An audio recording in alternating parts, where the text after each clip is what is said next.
have another target that I need you to kill. And just like before, I need you to make a clean hit. Cut. I want you to follow my instruction like always. Oh crap. Redo. I want you to follow my instruction without question like always. Good. I know it must be conflicting for you to kill your brother, but it must be done. You must go. 1 2 1 3 1 4. I'm back with another episode. Oh, all right, we're here back again. I was spitting bars, you hear me? Anyway, so this is Phil's Creative Journey, episode 3, My Brother's Keeper, part 2. Yeah, okay, so we back on track. This episode, I'm gonna wrap everything up. I'm undecided if I'm gonna put my version of the video out.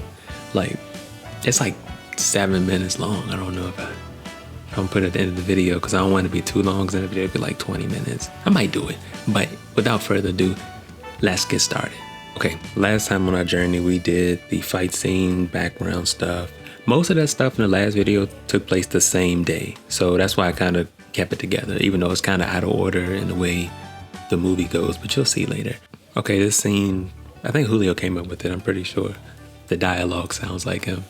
But this was like when he first enters the building after the swiping thing. But look at you, look how my friends do me. Look, I almost died. I almost fell down the stairs. And he's laughing, pointing and laughing, laughing and pointing. Friends like this, who needs enemies? So I forgot to introduce the other person. That's Jordan. He was also part of the crew. So this part right here, we were trying to like figure out the choreography for taking away the gun without Rakim like killing somebody. You know what I mean? He was aggressive. Like he never stole a gun before. We try to make a killer or something, you know? But yeah, this part was challenging too. All right, so I'm gonna break the scene down. It's Julio, Rakim, Jordan, me. Our friend Tyree is also like giving advice what he think we should do. And he may or may not have been a serial killer. You saw the way he was so smooth with that. Watch you about to do it again. Boom. Like, nah, bro. He been there before. He shocked the chest. He been there.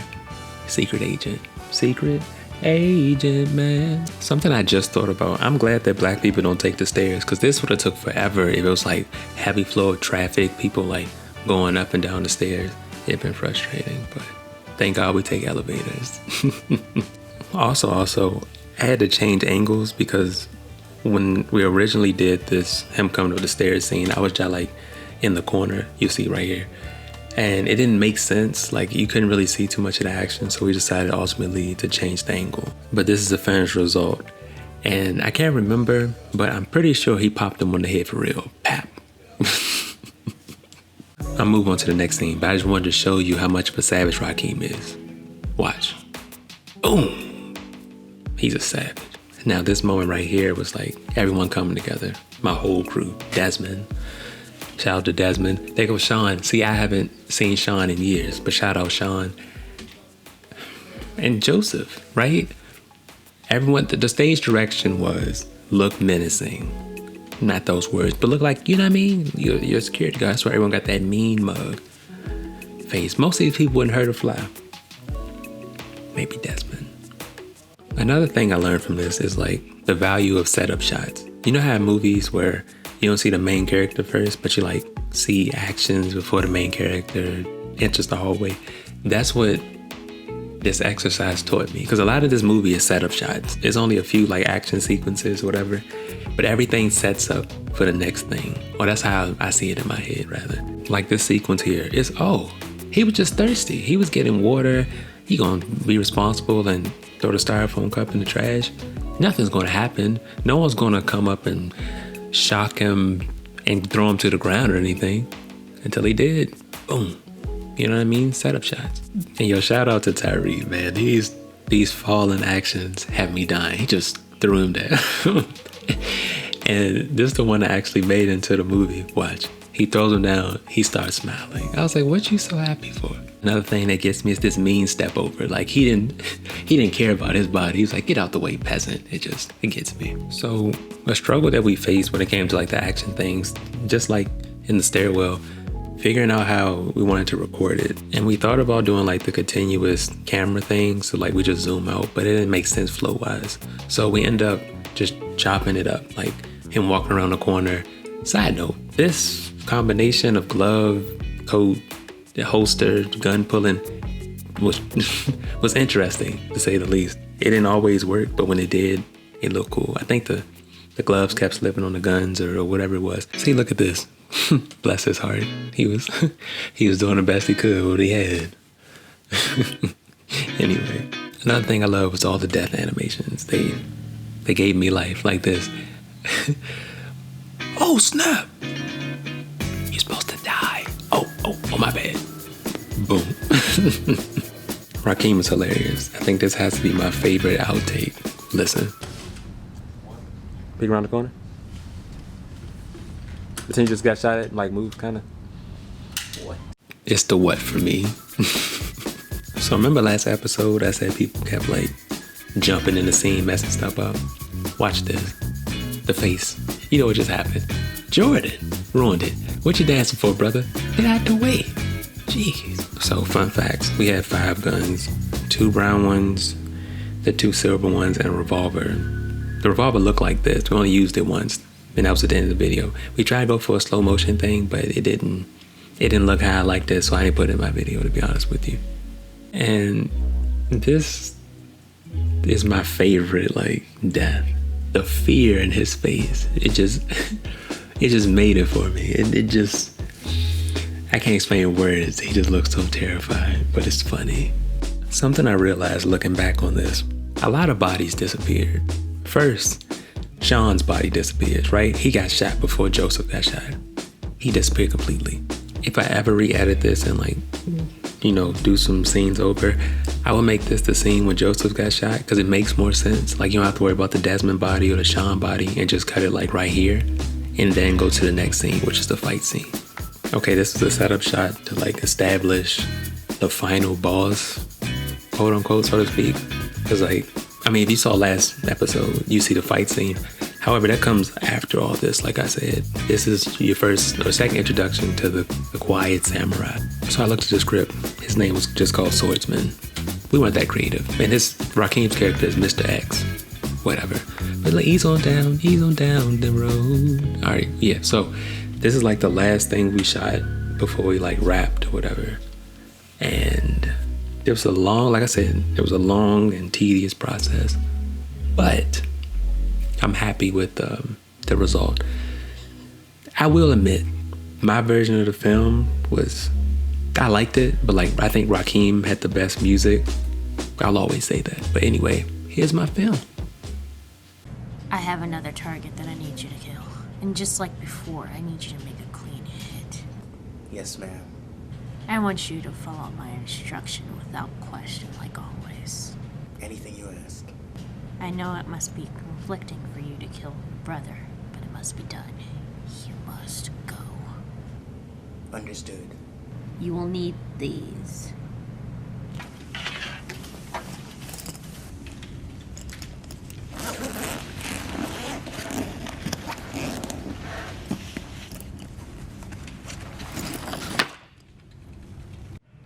First, you must find your way into Westwood. You can't just stroll through the front door.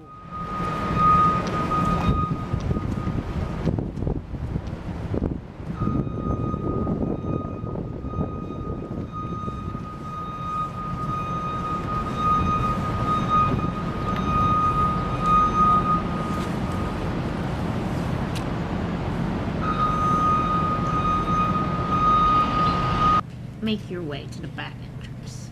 Here you will find a guard. Take care of him and obtain his key card.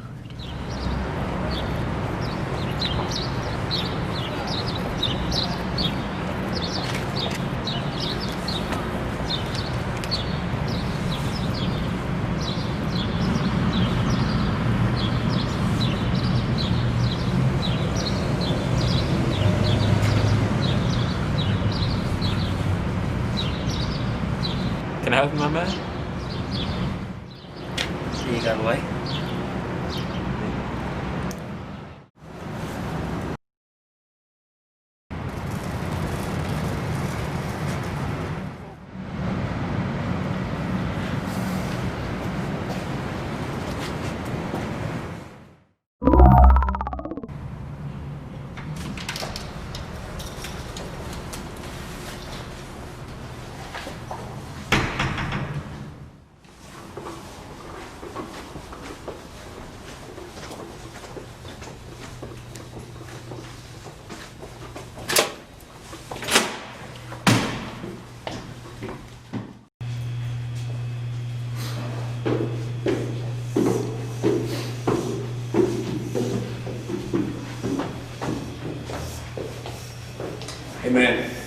Have you ever noticed how we are always being the lead in Griffith 2? No kidding, man.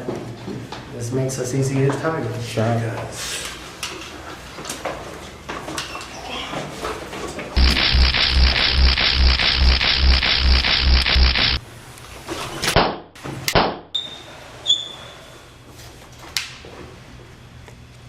Make your way up the staircase to the 4th floor. After you make your way to the 4th floor, there will be a hallway. You have to go through this hallway to get to your target. It is heavily guarded. Leave no witnesses.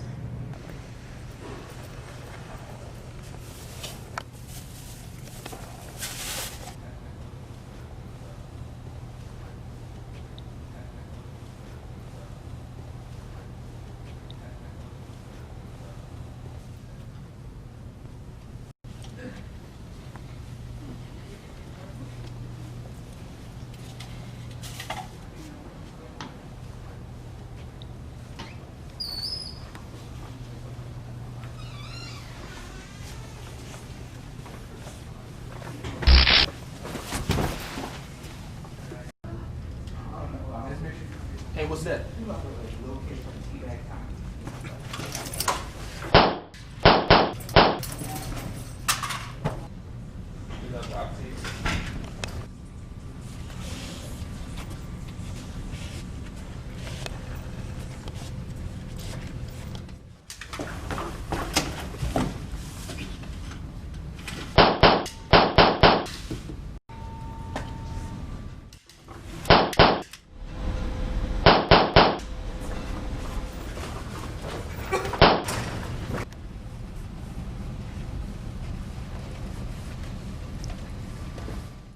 There will be extra security, so be on your guard. Huh. So you're the extra security. No.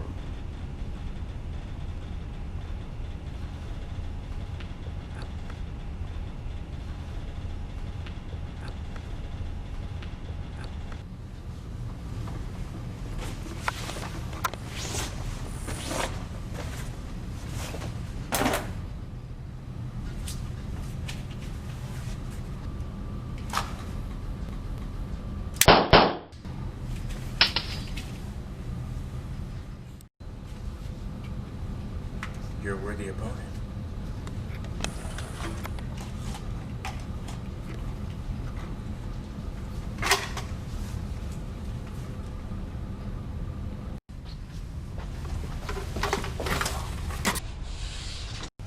You're right. Shit. Stop, stop.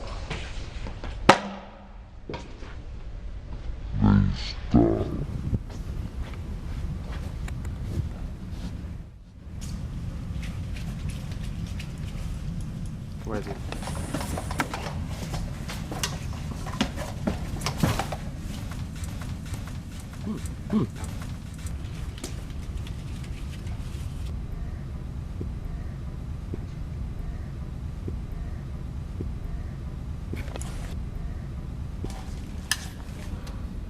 Show no mercy.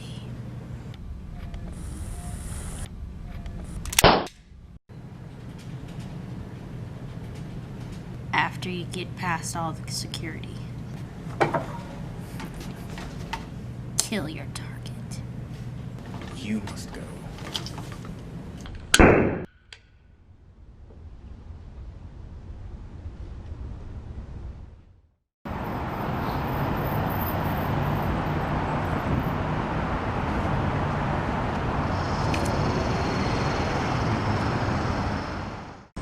You did good, brother. I'm lucky to have succeeded.